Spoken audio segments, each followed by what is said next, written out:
right here. You're welcome. You're welcome. Primus. Coconut date. Wait, I'm not done.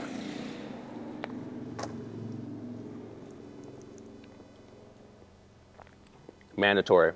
Keep these in the pockets. Shout out to Baja Gold.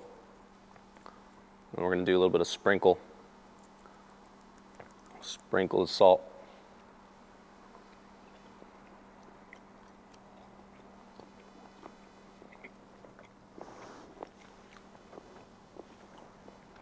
So rule of thumb.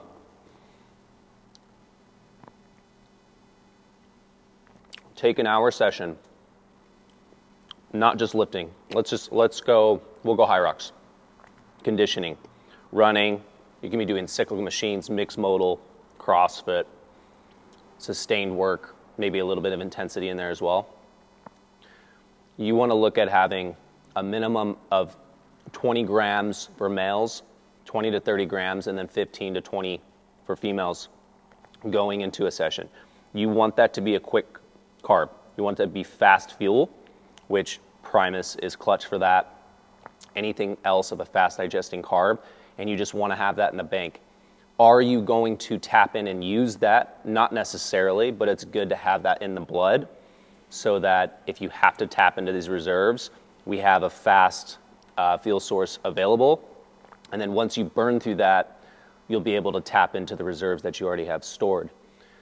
So going in, and if we look at HYROX here, I know specifically for myself, I will begin to burn sugars, and you can gauge this based upon where your heart rate sits. And there's a lot that goes into this, but for simplicity, this is what we want to look at, is if you have heart rate training and you're pushing into threshold, that's where you start to feel the burn.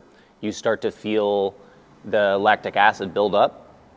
All of that means that you're starting to switch into an energy system, which is threshold, and you're starting to get glycolytic, which just means you're going to start burning sugar and not oxygen and fat for fuel, okay? So if you have that 20, 15 to 30 grams of carbs in the system, that's in the bank, ready to be utilized.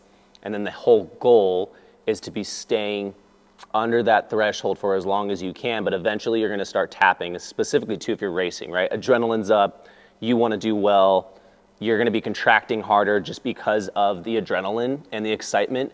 Every single ounce of effort is going to be that much harder, and you're perceiving it as about the same, but we've all been there, right? Like before you start something, your heart rate's through the roof, right? You got a little bit of anxiety, the nerves, the butterflies.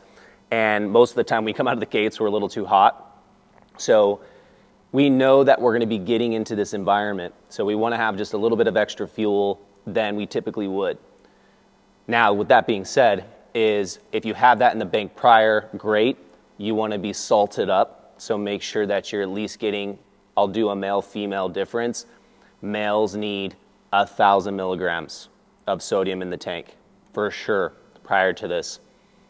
Females, we can go 500. And again, that's just relative to our sizes. So if you're an individual that's larger, taller, obviously more sodium, shorter and smaller, you want less. But we want to get that all into the reserves, ready to be utilized. During the race, you will most likely not need to refuel with carbohydrates, but if you were to dilute some in some water and have access to that at an aid station or have that on deck, to just take a shot while you're about at that 30-minute mark, it could be beneficial. But if you're trying to, win, if you're trying to get a PR on your time, you're not really worried, or observing or game planning stops, right? We're just going through for the full hour. But with that being said, it can be beneficial. So if you're not doing HYROX and you're doing some type of run and you have access to refuel when you want to, always assess every 30 minutes. It's not black and white where every 30 minutes you have to know where things sit and have to fuel here and have to have X amount.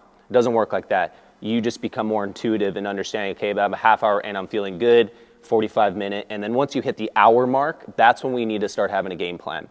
Specifically, if you're going marathons, you're going endurance racing, running, all of this will start to require fuel because you're just going to basically run through everything that's been stored. So now we have to replenish as we're moving, right? So we'll pause there.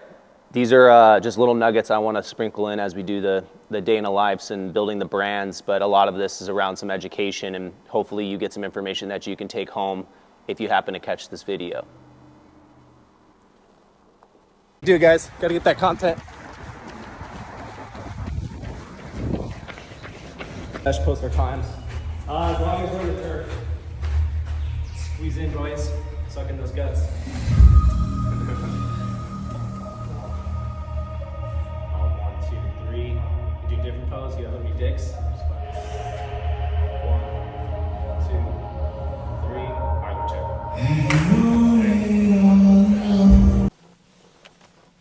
All right, exciting news. Today, we're getting a shipment in. That shipment is training day gear. So we have a restock of the essential tees, men's tees, and then within this shipment, we have these sport tanks, the training tanks, singlets. And the material on these are freaking ridiculous. I love them, so I'm excited to get those in. I'll do an unboxing and show you guys the whole experience of getting those things in. Top of that, headed to the gym. Got an hour, literally an hour on the dot to get training in. Start to finish, the session is basically like 50 minutes. I want to hit that. We have a small gap. Heading over, gonna help out the fam. They're also doing HYROX, which is just badass. Duos, my sister and her friend. So I'm going to help them through their session. And then we go home, we get the package, and we reveal the tanks. Or maybe we'll blur them out just to create suspense. We'll try it out. So some things learning, building products, creating products is when you're starting out, doesn't matter what type of product you're making, you have to expect that you're going to have some type of minimum orders. They call them MOQs for if you're going to work with some type of manufacturer. So if you're looking at doing clothing, or at least here's the things I can speak to. This is clothing, and then we have a food product. We'll call it a food product. That's the feeling with Primus. And if you were just to go first trial, try to figure out, all right, I want to create a shirt. I want to have this print on it, and I'm going to use this manufacturer. And if you're trying to become and go for a cost-effective route, you're going to have to import these products. And a lot of the times, there's not a direct contact, and there could be a language barrier depending on where you're sourcing from, communication barrier. But essentially, you'll shoot in the dark, and you'll go and spend, it could be thousands of dollars to get 400 shirts because that's the minimum order requirement from a certain manufacturer. So these are things that you want to forecast for. Specifically with training day and what we're doing with Primus, we've done and have been able to, and very fortunate to be able to do very small orders for both products. Everything for the gear, I'm working with Jules, and Jules is the, we'll call her the fashion assassin, the magician. She is fucking awesome and is able to create what we need to create hands-on. So anything that her and I work together and design, we're able to just create in small quantities. And this is important because we may think a design, or we may think a fabric or a certain drop is going to hit, and basically anyone can look at that and go, oh, I like it or I don't like it. So it's really up to the community to decide if it's going to be a good product. We could think it's super cool, and we think it's our best drop yet if no one likes it, as far as who's going to buy it, it doesn't mean anything, right? So it's very important to have small quantities. That way you can test. For example, we dropped the essential tees, black and white, because black and white is very simple. It's very easy for someone to buy a black shirt or a white shirt instead of us coming out with like some neon colors or something. And out of all drops, black is always the first to sell. So that's why you see a lot of companies have black as a standard, and it makes sense, right? So over time, what we'll do is we'll drop certain colorways, patterns, etc. And you really just got to look at data as far as like, okay, what do people like and what do people not like? So we may think like the white shirt with the loud print is going to be a hot item, and we may not sell any, or we may only sell a handful. So just things to consider. Same thing with product. With Primus, we have our first initial pack design, box sets, and with that first launch and drop of the product, we had to take a risk on the size.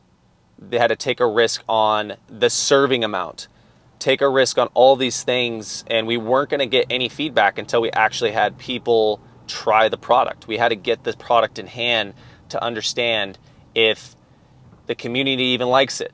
And if they do, they'll buy. If they really like it, they'll keep reinvesting per month to become a loyal customer. If not, you're going to quickly get feedback. So thing with Primus is have our 10,000 orders, 10,000 packs, units, and we have taken majority of those just to get the product in hands. So we are showing up to events, we are donating packs, we are doing promotions and collaborating with other companies, and that's just to be in the community. One is to like be in it, like that's the most important thing, and then getting the direct feedback. So based on someone saying, oh, they like it is one thing. Having someone try it and then feedback is like, I think this is delicious. I actually felt it in my training session or my run, whatever it is. These are the most crucial data points that you can have when starting out with a product and really knowing if a market just wants it. You could spend thousands of dollars and invest so much time on something and a concept that you think is good, but as soon as you launch that and make it available to others, you may not sell anything, or maybe just the market and people just don't want it.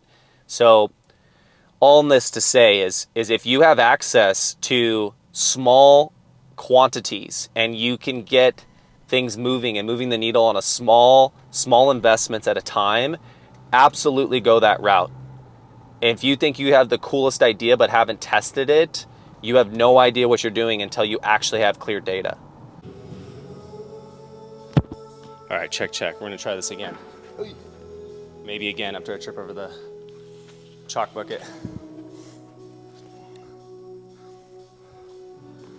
All right, I filmed my entire session in slow motion, so we may release that, which would be cool. Probably 30 minutes of just farmer carries and burpees.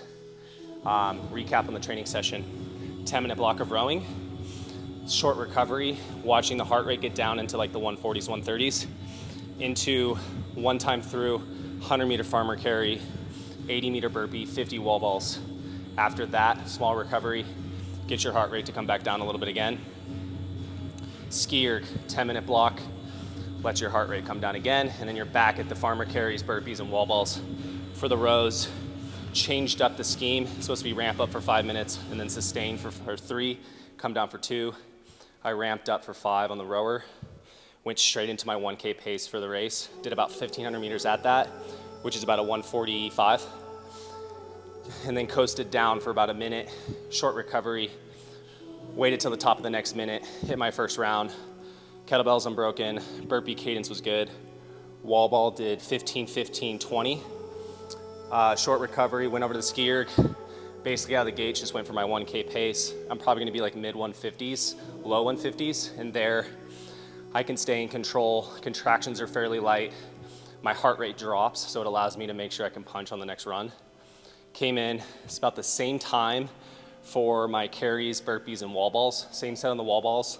The only thing that I changed was the cadence on my burpees. I tried a couple different techniques, essentially just getting down fast and then slow on the up to get 1 or 2 breath intervals in consciously so that I know that I'm sticking to getting oxygen in the system.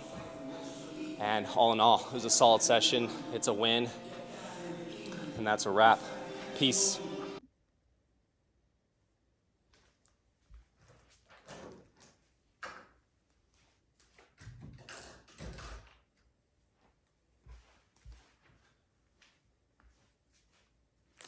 All right, so we just unpacked the shipment of our casual tees. So I'm gonna lay out this white one. Just get a little snapshot view of this bad boy.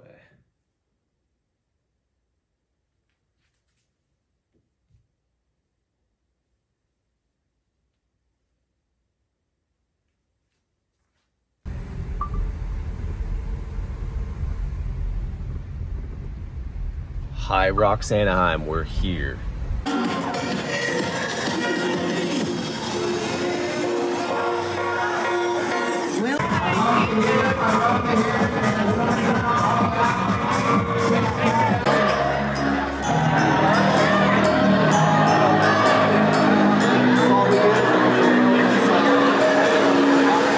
Sorry, I actually have a question for you. Yeah.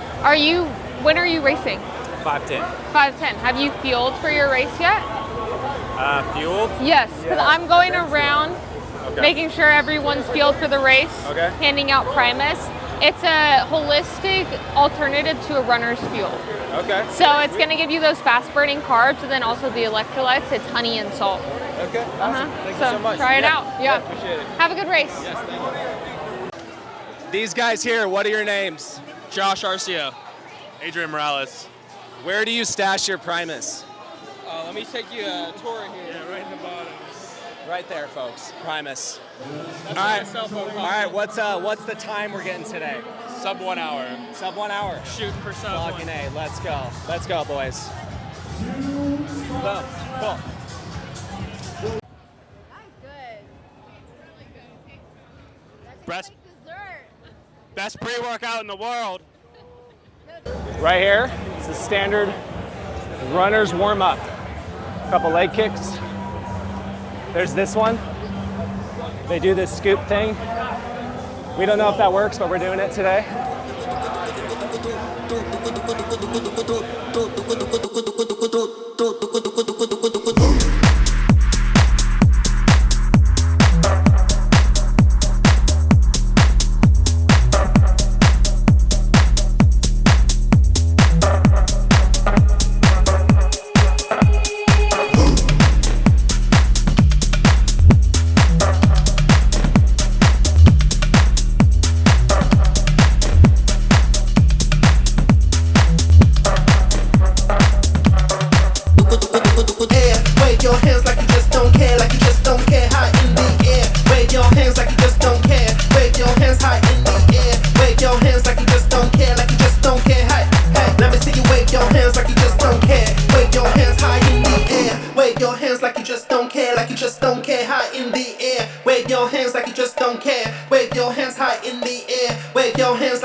Let me see you wave your hands like you just don't care. Wave your hands high in the air.